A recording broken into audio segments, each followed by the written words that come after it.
I'm in all of your debt for your visiting me tonight, and this is a big event for me.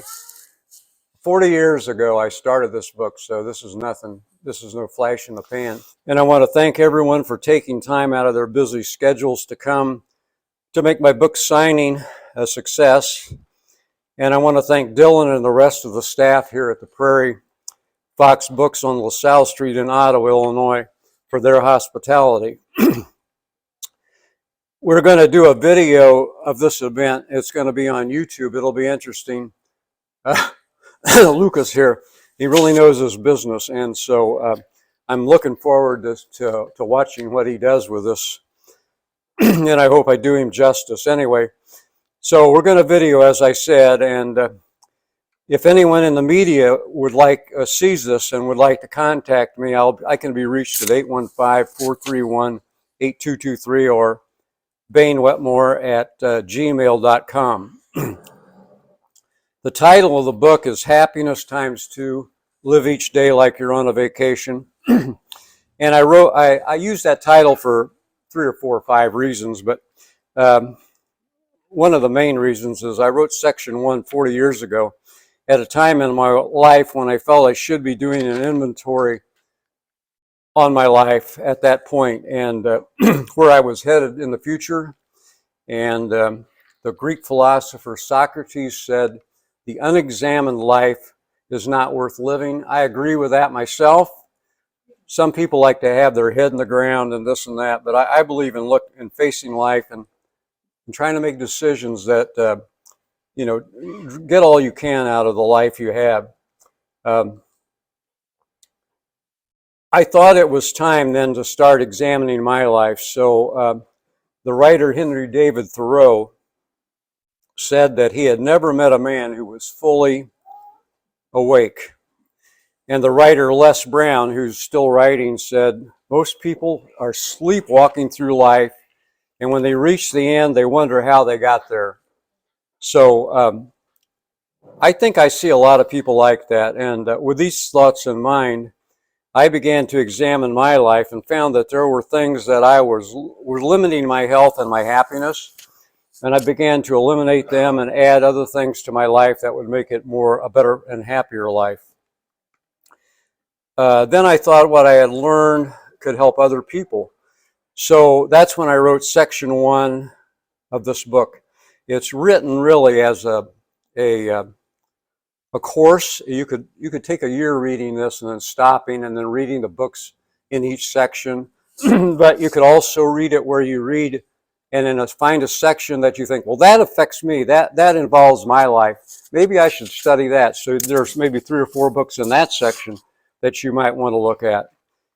But you can read it 3 or 4 different ways. But one guy asked me, is this book an easy read? It can be. You can just skim it and not learn from it. Or you can read it and say, yeah, that has to do with my life. I think I should take a look at that. I think I should read these experts and see if I should make some changes. So everyone's life is different. And what works for one person may not work for somebody else when it comes to making your life better. So as I said, there's books in the annotated bibliography which cover problems that we all face in our lives. And some of the areas in our lives which we can look at to make improvements are relationships with our family, our friends, our faith, our vocation, our avocation, our hobbies, and the things that we like to do. And if we can improve our connections in these areas, this will lead to a happier life. I'm sure you'd agree with that. Concerning life in general, it should make us all happier when we realize how lucky we are to be alive. And I've been thinking about this a lot. The odds of us being alive are probably like about 1 trillion to 1, or maybe even greater than that. Imagine all of those thousands and thousands of our ancestors in the past who had to survive long enough to pass along the DNA to make us who we are today. When a child is conceived, there are millions of sperm cells being involved, and only one of those sperm cells actually unites with the egg to become a living human. So the odds of you making it even in that one instance is 1 million to 1. In my family, for example, my grandmother was engaged to a police officer in the South. A police officer, got involved in a shootout, and the bad guy and he both were killed. So she couldn't obviously marry him, so she married my grandfather.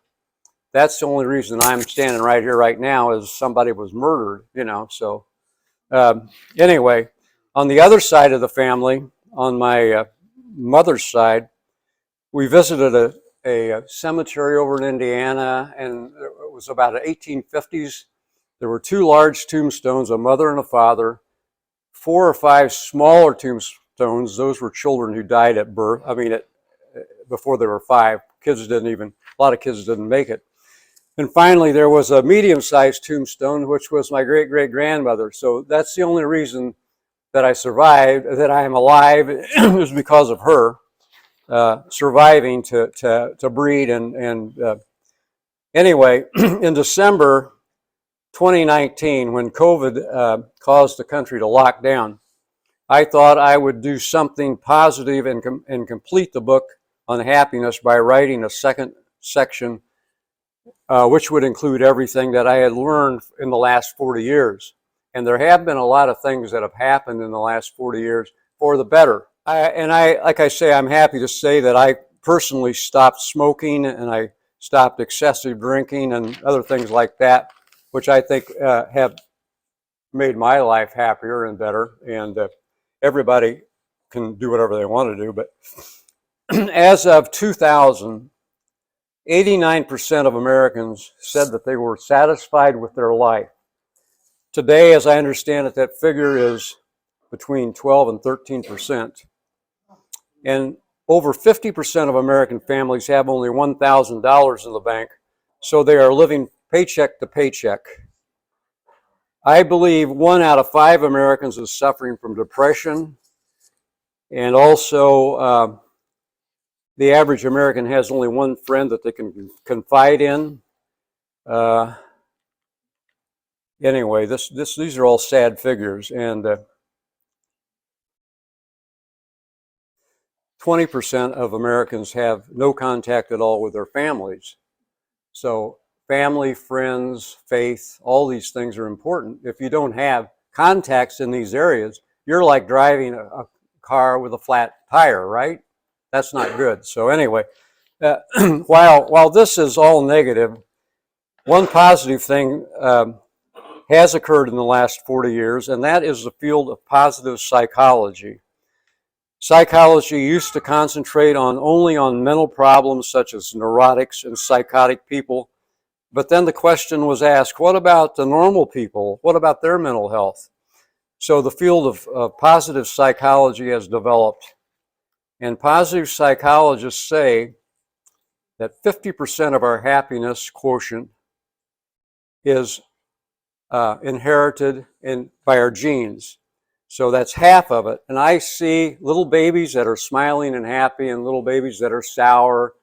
And I think, well, what's that little baby going to turn up to be like, grow up? The average child supposedly laughs like 500 times a day, and the average adult maybe 5 or 10 times. So life weighs on people.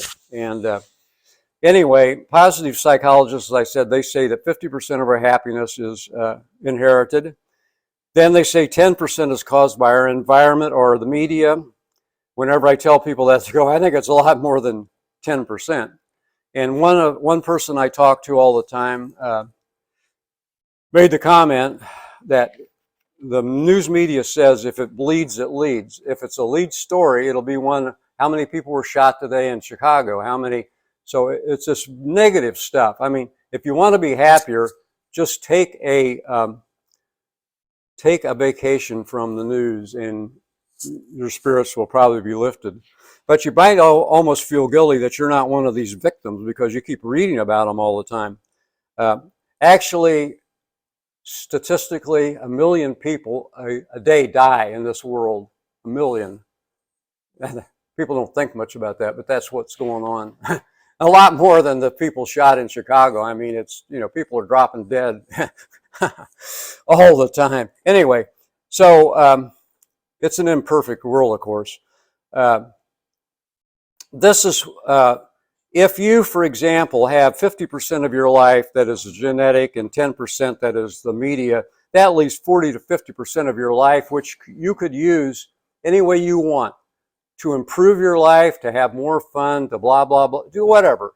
So that's why I say happiness times 2, because there is the potential for people to be twice as happy as they are, or, you know, that's the most potential anyway. So one question I'll ask is, how many basic emotions do we have? Did you ever think about that? How many basic emotions do we have? It's interesting because studies show we only have 4. Can you believe it? We only have 4 emotions. Anger is one. That's not a good one. Sadness is another one. That's not good. Worry is a third. The only emotion we have that's positive is happiness. All the other emotions are negative. To me, a person needs to winnow out the worry is anxiety about the future. Sadness is things that happen, grief and guilt in the past. And anyway, so it's interesting. There's only those 4 emotions. Our minds are just going back and forth: anger, sadness, worry, hope, happiness. So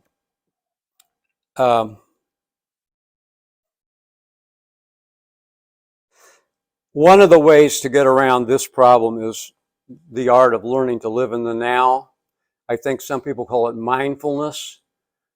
And if you read about Eckhart Tolle, the writer, he's one of Oprah Winfrey's favorite writers. And what he said is that he was asleep one night. He woke up in the middle of the night and he said, "I can't stand to live with you anymore." And he thought, who am I talking to? What's going on in my head? Is there someone else inside my head besides me? And so it came to the conclusion it was his ego. His mind was trying to control him, and his soul was not getting any peace because he was constantly tortured by this mind. So what he did was he tried to stop the monkey mind, they call it in the East. They call it the monkey mind. And this is why people meditate and so on, to try to blank that monkey mind out. But anyway, he was able to do that. So he just concentrated on living in the now. And he said, if you live in the now, basically you don't have a problem.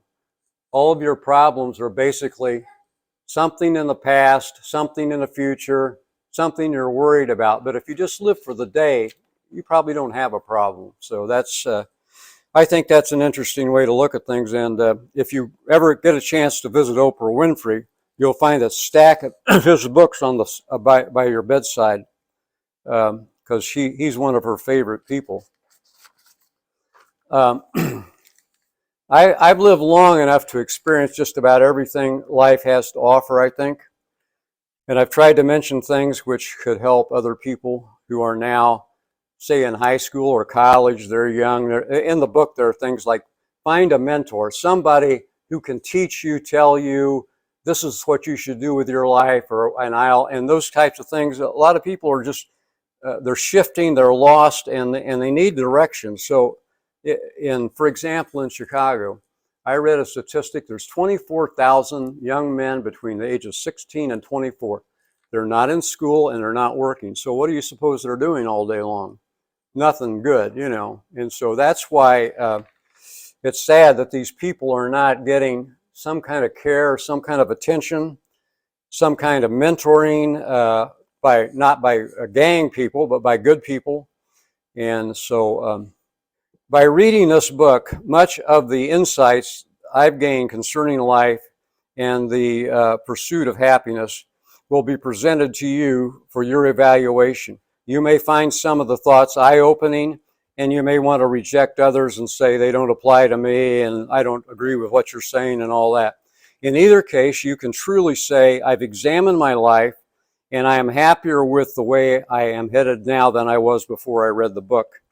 So I want to thank all of you for spending time with me tonight, and you made my night, you made me happy, and I hope your time was not wasted. And if anybody has any questions, I'll be happy to try to answer them now. Do you share a time from your life when you're in a very difficult situation and how you recovered from it?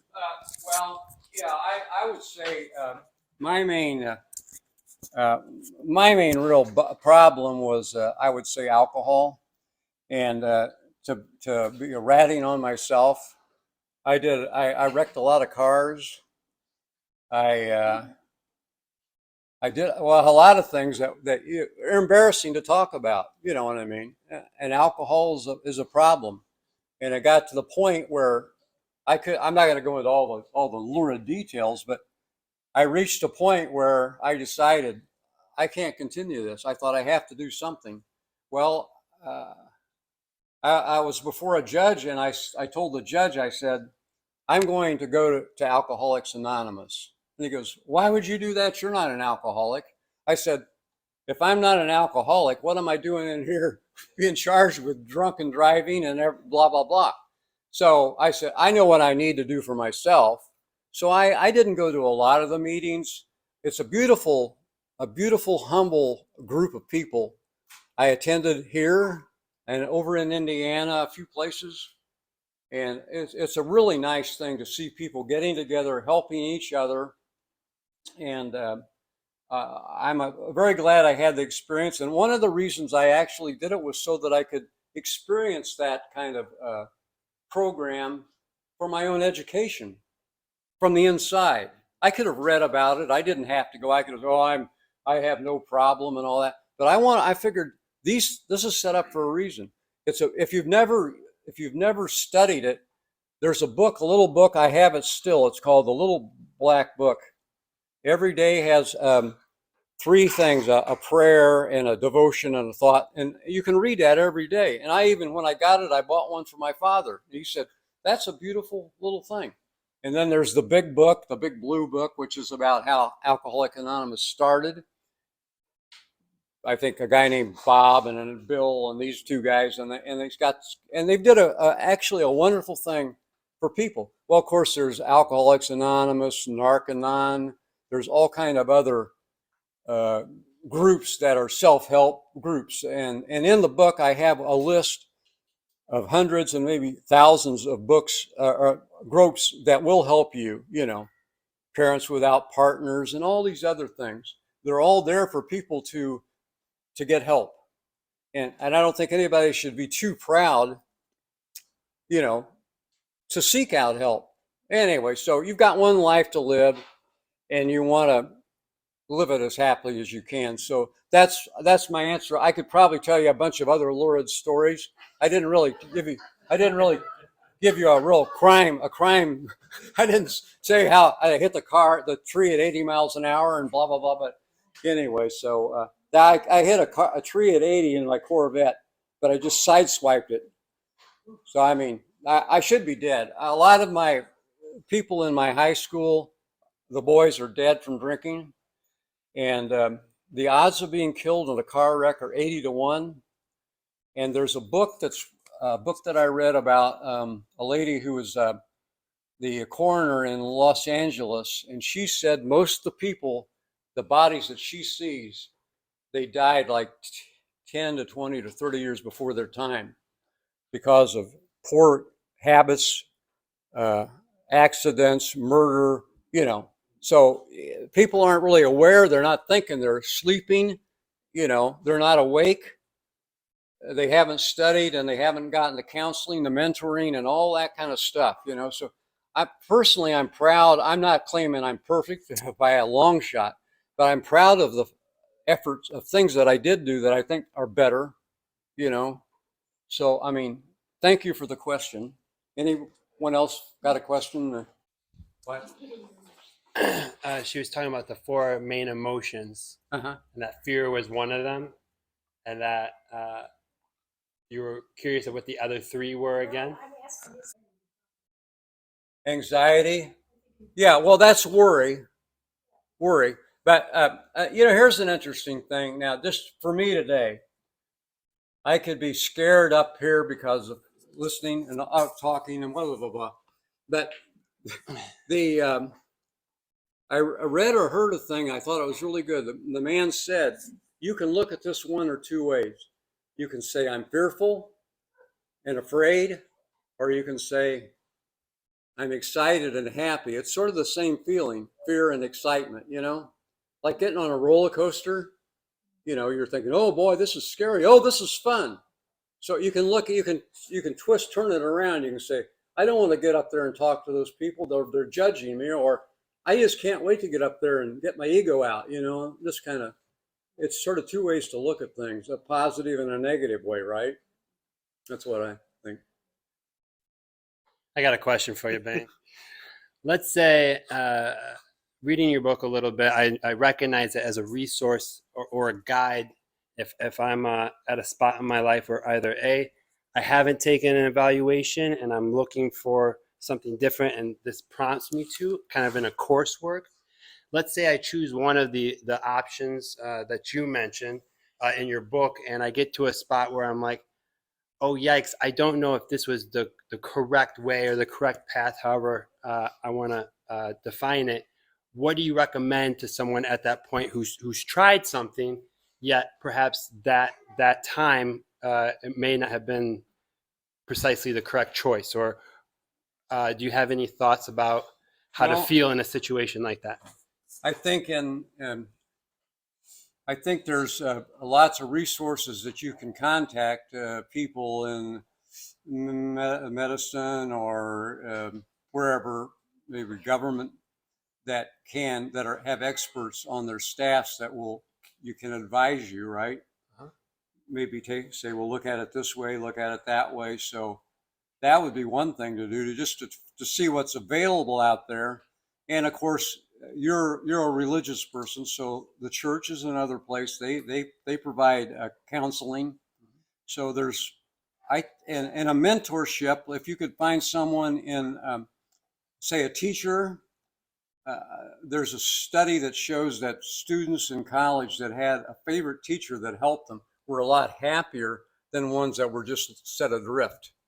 So to me, it's important. Someone has already done what you want to do. They can tell you how to do it. They can tell you what has to be done. Just like the pizza man over here, where I went to get these pizzas a few days ago. He said, take little steps. I thought, hey, that's good. I'm putting that in my next book. And he said, don't try to do everything at once. Just take a little step, and work your way, right? And so just maybe taking a step, calling the phone line. And anyway, that would be what you could do. Yeah. I like that. Seek out a resource in a person, a human resource, a mentor, an expert in the field. Yes, that's what I would do. Julie, want to say anything? No. Okay. I'm so glad to see you here What? tonight. I'm just glad to be here tonight. I'm glad you're here. Yeah, I forgot to bring that book for you. I'll get it to you sometime. Yeah, I wrote a screenplay for the Starved Rock Murders, and I tried to get it made into a movie, and I sent it to hundreds and hundreds of people in Hollywood, and I hired people to do it, and I got 20 responses. One guy said, this should be on television. It's a true crime, blah, blah, blah. But I didn't get any solid bites, but I thought it would make a good movie. It could be, actually, I think it could be on the stage around here one of these days. I think I'll promote that anyway. So I want to thank you once again. Thank you very much.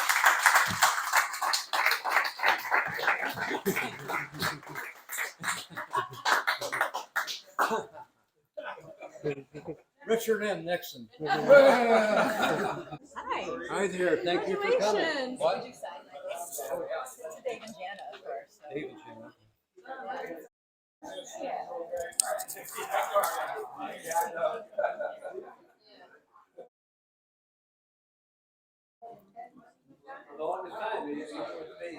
Thank you for coming. Yeah.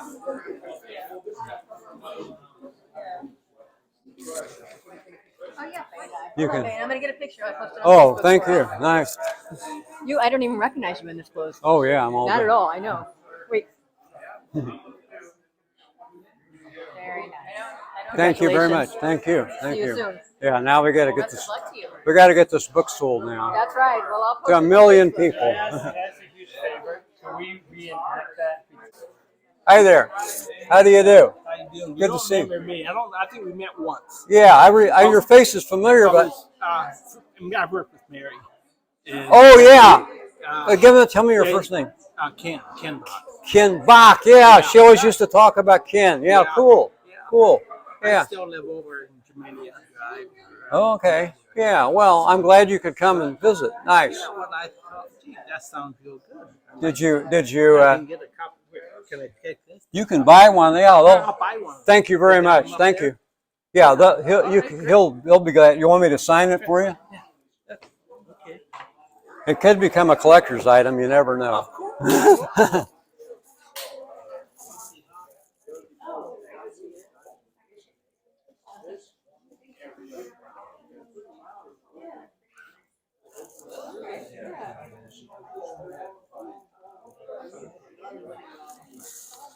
Thanks, man. Thank you. I appreciate it. Good getting to see you again. Nice Yeah. to see you. Yeah. You too. Thank you.